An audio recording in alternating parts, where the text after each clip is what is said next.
Hey, thank you so much for stopping by our Squad YouTube channel. I'm Josh. I'm our youth pastor here at Squad. Squad is our youth group at Crosspoint Church, and I wanted to first of all invite you to Squad Wednesday nights at 6:30 here at Crosspoint Church.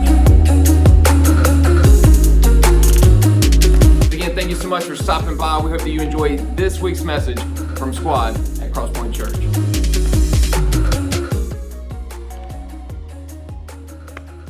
Setting some Squad vibes. Love you guys. Man. If you're joining us, we are in part 3 of a series called What Was It Like? In a sense, we're taking this summer to go on a little time capsule, time machine trip, if you will, into the life of Jesus. And we are looking at Jesus' life through his best friend's words, John. So if you want some retrospect, think of it this way. What would your best friend tell us about you and your day-to-day activities? And that's what we're doing with John. And so we wanted to see what was it like. But today is a very particular turn of events. So if you remember last time we got together, we said that we should really consider the purpose of the actions that we do. Okay? This time we're going to address this question. What was it like to unfollow Jesus? So real quick, show of hands if you will. How many people have unfollowed someone on social media this week? Yeah, okay, all right. How many people have unfollowed someone on social media today? Okay, all right. How many people have unfollowed someone since you've been in worship service? We're going to pray for you guys, okay? I'm just kidding. You're focused now. Well, we want to look at that because a story that we're going to look at today, someone actually a group of people, a large group of people unfollowed Jesus. And so we want to look at why they would do that. And I'm going to help answer a question for you that maybe you've pondered, maybe you have a friend who has thought this, but why do most people stop following Jesus? Because it doesn't just happen like back in biblical times, it happens today, and we know it all too well. And I want to do it from this approach, and so let's make it very applicable. So if this is your first time, we are all about you leaving here with a next day step, or taking old manuscripts in the Bible and making it very applicable to your life. So here we go. Have you ever, you may not want to answer this out loud because they could be in the room, I don't know. Have you ever began a friendship or relationship and immediately said to yourself, after this one ends, I think I'll do, right? Or after we break up, I think I'll start dating. Anyone? No? Okay, good. That's good. Especially the guys. I'm proud of you guys. Way to hang in there. In February, it's all about relationships, love, sex, and dating series. We're just going to get you on the right road to getting that relationship going, so hang with us till February. But not many people go into a relationship thinking about the end. Would you agree? I want us to do that tonight because I think what we're going to talk about tonight, this question that we're going to ask, because I love to ask you a question for you to just ponder and think about, I think it's a very important question that will determine what you do and how you do it. Not only that, but who you affect along the way, okay? So with that being said, I want us to go into this conversation thinking about the end. What was it like, or what would it be like to unfollow Jesus? So if you happen to be a distraction to someone, or you're being distracted by someone, just give them a little elbow, a little love tap that says, hey, God bless you, but leave me alone. Whatever it needs to be, say, I'm locked in. This is important. So look to that person and say, this is important. Absolutely. So that's a great word at our house right now because as many of you know, I have a 20-month-old. That's right. When you're a parent, you start counting in months for some reason. But he is almost 2 years old, and he has learned a new word. His word is compromise, which comes out like compromise. That's his word. But he's also learned that word compromise is important. So he knows the word important, but he sounds like important. So either he's trying to say it like a French person, or he has hidden marbles in his mouth and just crams them in there and just trips over his tongue, whatever the case may be. But this is going to be important, okay? That's our main focus. So here again our topic. So if you're taking notes, write this down. If you're taking them on your phone, that's fine. What was it like to unfollow Jesus? Okay, so with that being said, a quick summary, because we're going through the book of John. Maybe you're reading along and you're far past chapter 5 and 6, but that's what we're going to talk about today. But in this conversation, I want you to consider three areas of your life, okay? Most people will begin to walk away from faith or unfollow Jesus during times of temptation, during times of trouble, or during times of transition. So transition meaning that you're going from middle school to high school. You're going from one location and you're moving. Maybe you just moved here, or you're moving after summer or some point. So when you move, that's a transition. Maybe you're going from like a part-time job into maybe a not so, like it's a more serious job. Maybe your family dynamic has changed recently. So during a time of transition, that's when people begin to really question faith or consider faith, and when they begin to unfollow Jesus. During times of temptation, people typically will begin to unfollow Jesus or ask a lot of questions, and we'll get into it, but they just want something so bad, but faith says, no, don't do it that way, or you can't have it this way, and then they want to unfollow Jesus. Or during times of trouble, and you ask God, why did you let this happen? Or the flip side of that, God, why can't this happen, right? You want something better, and it just won't happen. So times of trouble, either when you get in trouble and you have to suffer the consequences, or when you got into like a traumatic event and you're wondering, God, why'd you let this happen? We begin to question. So I want us to look at the most important question of the night, but we got to get there first. So in chapter 5 of John, you can go ahead and turn there. I'm going to summarize it, chapter 6 of John. I want to summarize it for you in this way. We're going to skip the big stories that you're familiar with because I want to get to the heart of the question and not take up too much of your time. And I've got a clock, so don't even worry about it, guys. So we're going to get out of here in plenty of time. I want to get you to your small groups. But you're familiar with Jesus feeding the multitude, all right? So you probably grew up in church. If you did, you've heard about Jesus fed the 5,000 men. You've heard about that with 2 fish and how many loaves? 5 loaves right here on the front row. You love Jesus. That's awesome. Good. All right, so 2 fish, 5 loaves of bread. He fed a multitude. So let's be honest real quick, squad. If we had 2 fish and 5 loaves to feed you guys, a lot of you guys are going hungry because when it gets past the middle schoolers, there's not a lot left, right? They down it. It's gone. It doesn't matter how many Hot Pockets they had all day today. It doesn't matter. It's just those 2 fish, 5 loaves are gone. So Jesus is sitting on this mountaintop, right? He just crossed the Sea of Galilee. He wants to speak to these people, 5,000 men, and they're believed to be like a lot of women and children there too.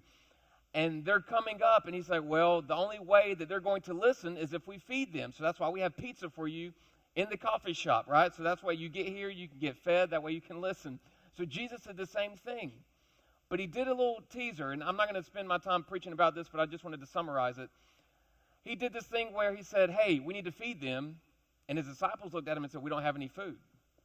In fact, Philip looked at him and said, Jesus, even if we had a half year's worth of wages, we could only buy enough bread for each person to take one bite. How upset would you be? Somebody would be dying at squad, right? That would be it. Like, I'm hungry, bro. I need my sandwich. And Jesus is sitting there. He knew what he was going to do. And one of his disciples said, well, this one kid has a packed lunch. I guess he was a bully. I don't know. He's like, so I'm going to beat him up, take his lunch, Jesus, and you can do whatever. No. So he said, hey, he's got a packed lunch. He's got 2 fish and 5 loaves of bread.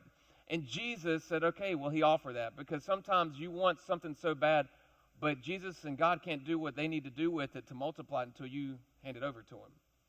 So if that kid would have said, no, I want to keep my lunch, then he would have been fed, but no one else. Instead, he says, yeah, you can have my lunch. And Jesus gets it and gives thanks, and then it gets multiplied. Because if you can take a minute to be thankful for what you do have, then you'll see that you have not just enough, but more than enough. Because after Jesus thanked it, blessed the food, and then he told his disciples, now you hand it out, they dispersed it among the crowd. Everyone ate until they were full, and they had 12 baskets left over to collect. Because what you didn't think was enough, Jesus had a surplus. And here's one point. If I was going to preach that, I would have said this, and this would be where we concluded. But God can do what you can't do, but he will not do what you won't do. So you can't sit there and pray, God, let me get an A on this test. God, let me get an A on this test, and not study for the test and expect an A. He can do what you can't do, but you can study. So if you pray, God, please give me focus and time to study right now so I can be prepared for this test. Give me energy, give me a sense of calm, distraction-free, just time. He can give that.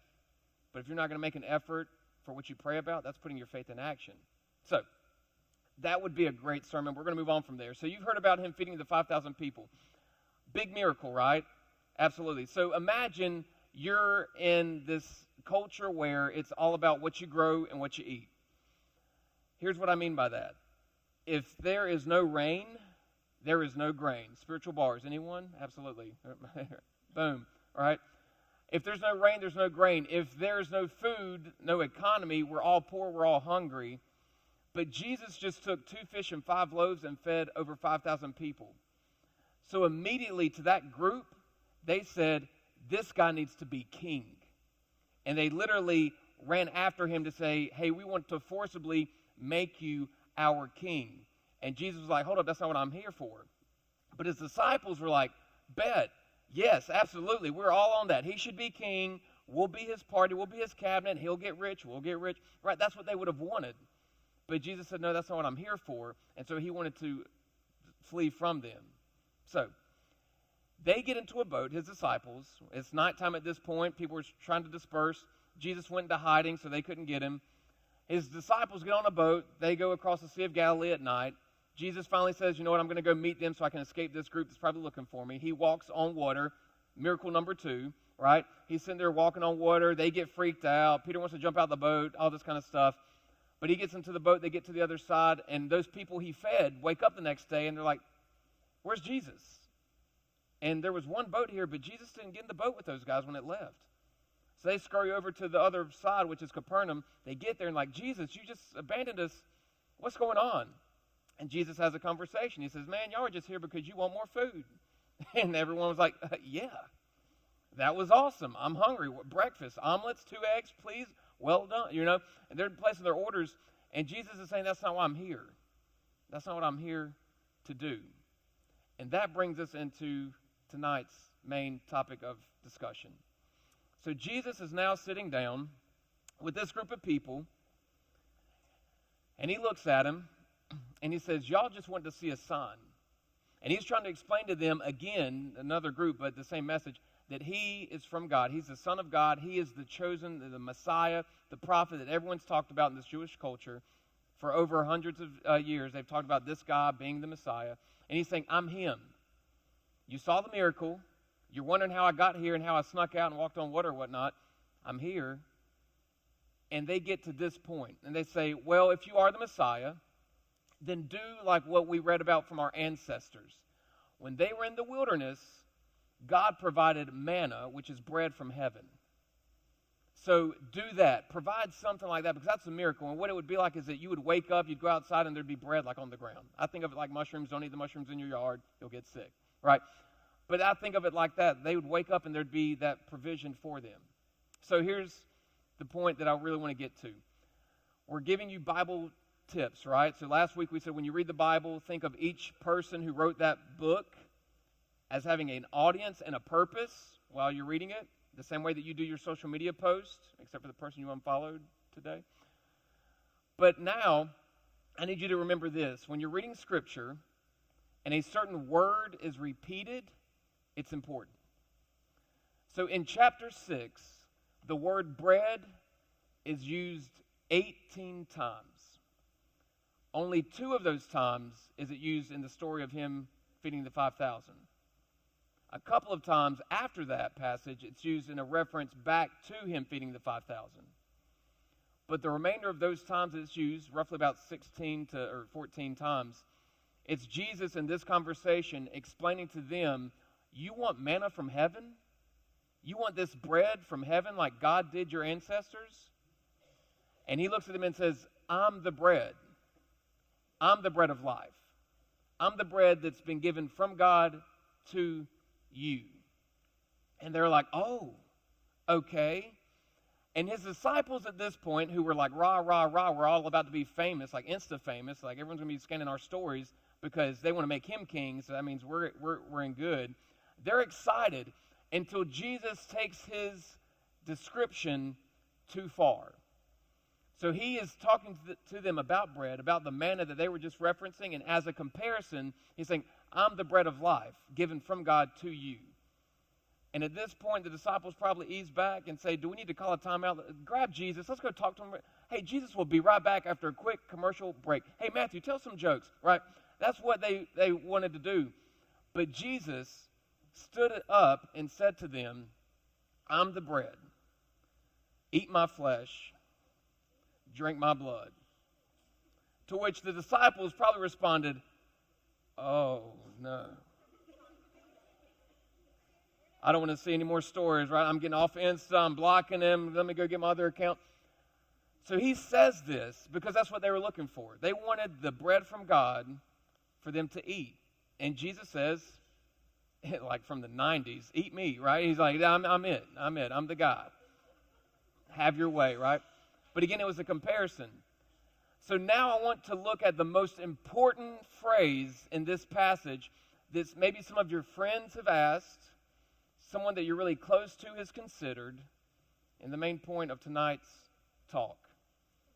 When he said, eat my flesh, drink my blood, here's the response he got. It's going to be in chapter 6, verse 60, only like 3 verses for us tonight, and it'll be on the screen for you, I think, maybe, perhaps.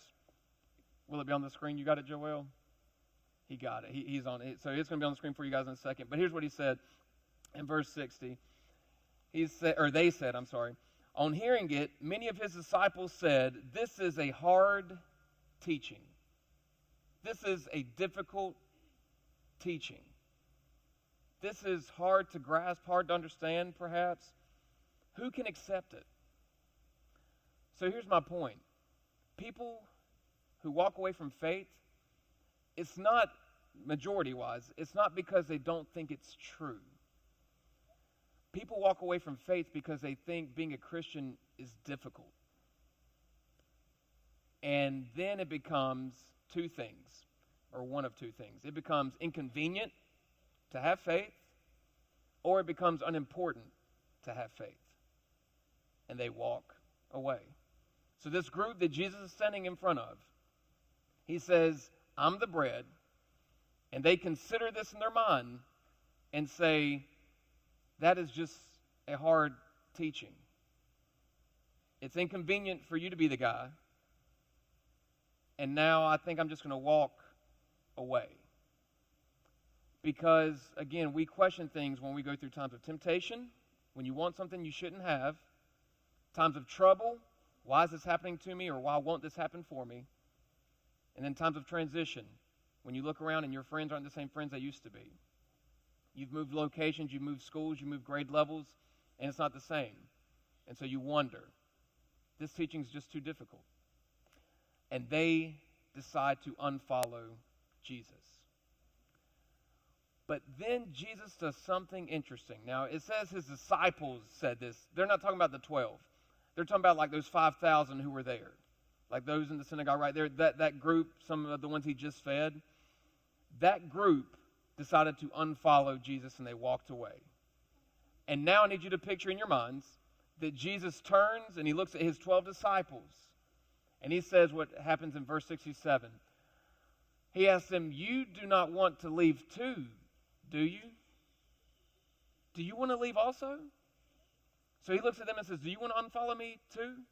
Is this teaching too difficult? Have what I've been trying to teach you guys, has it been too much? Is it unbelievable that I came from God? That I'm like the manna from heaven in the Old Testament? So real quick, look to the person beside you and say, it's important. Peter, of all people, if you know anything about Peter, Peter finally says something smart and accurate. That's like one of the first times. He says something so profound, and it's a question. And it's the question that I want to ask you guys tonight. This is the question that I want you to walk away from answering. And he says this in verse 68. It'll be on the screen for you. He says, Simon Peter, he asked this question to him, Lord, to whom shall we go?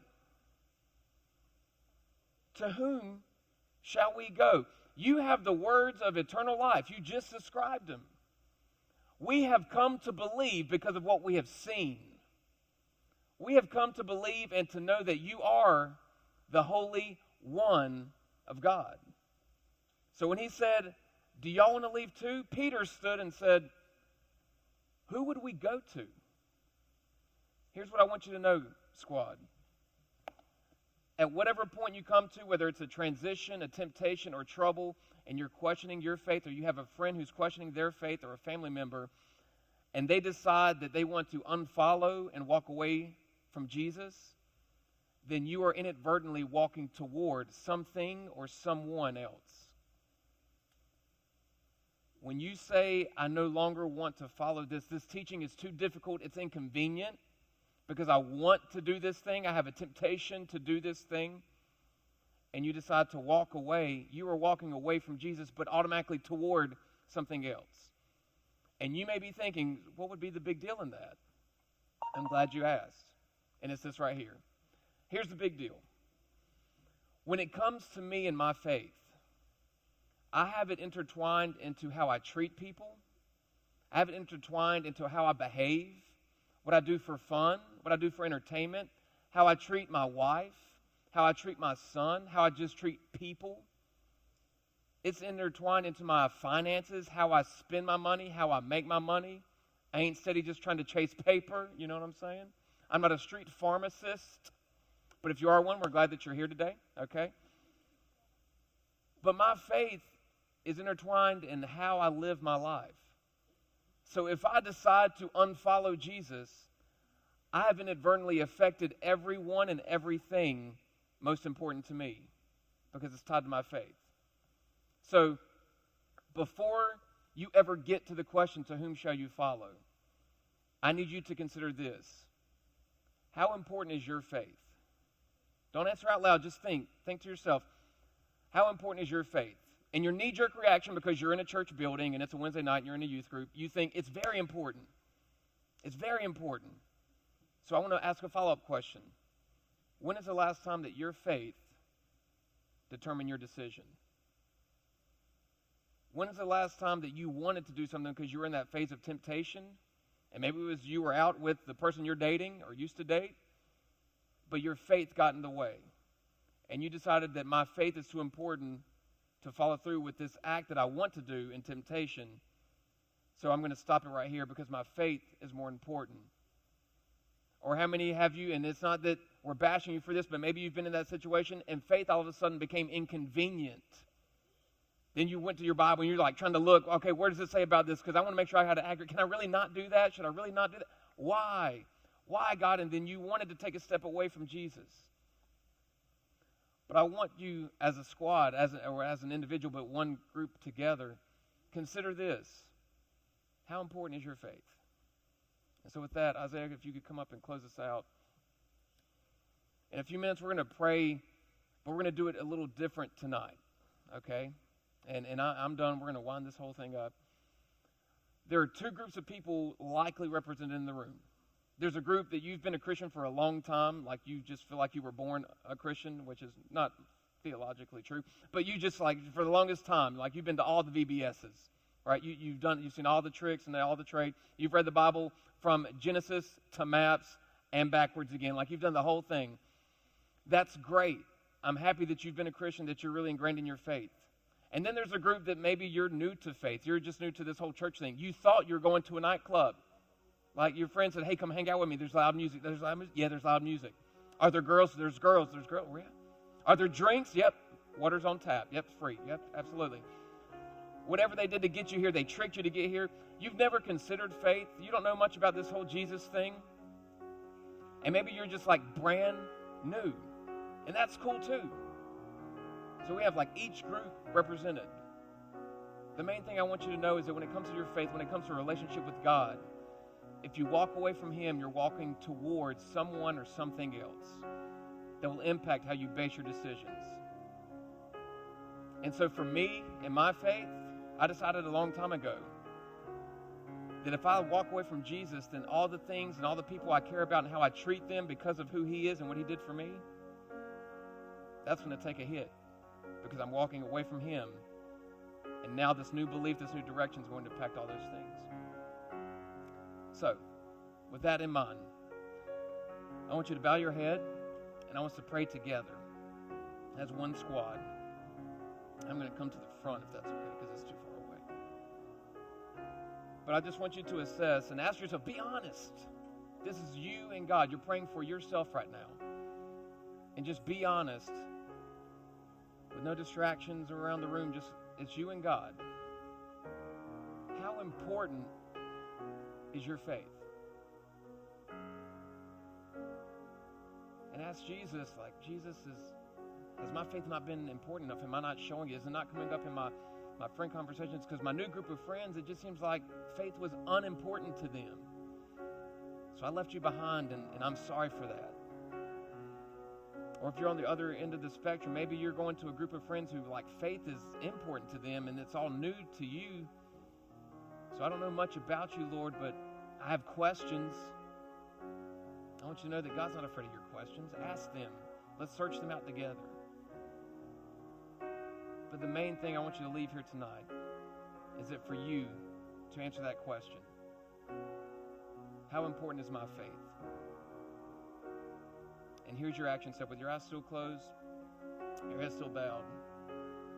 Squad, I want you to keep your faith important. And here's how you can do that. And maybe you incorporate this into your prayer right now with Jesus. I want you to begin making decisions about life by involving God. What's that look like, Josh? That looks like this. When it comes to dating, say I'm going to involve God. When it comes to my friends, I'm going to involve God. When it comes to how I have fun, I'm going to involve God. When it comes to my parents and what they say, how they teach me, when they get on to me, when I'm in trouble, I'm going to involve God. I'm going to be obedient to them. I'm going to make sure that I love God and I love people. I'm going to make sure I don't go too far with who I'm dating, that there will be a line that we'll put up guardrails and say, we're not going to get physical. We're not going to be intimate. Sex is not an option for me until I get married.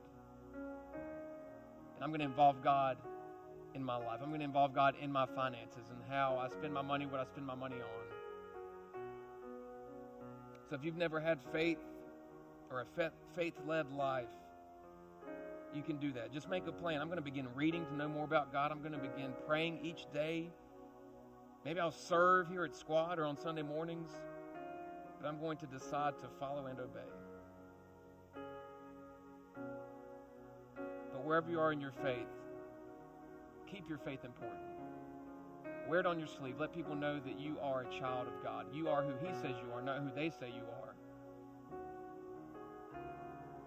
Not just growing in your faith, but keeping your faith important. So with that being said, with your head still bowed and your eyes still closed, I want us to pray this prayer together.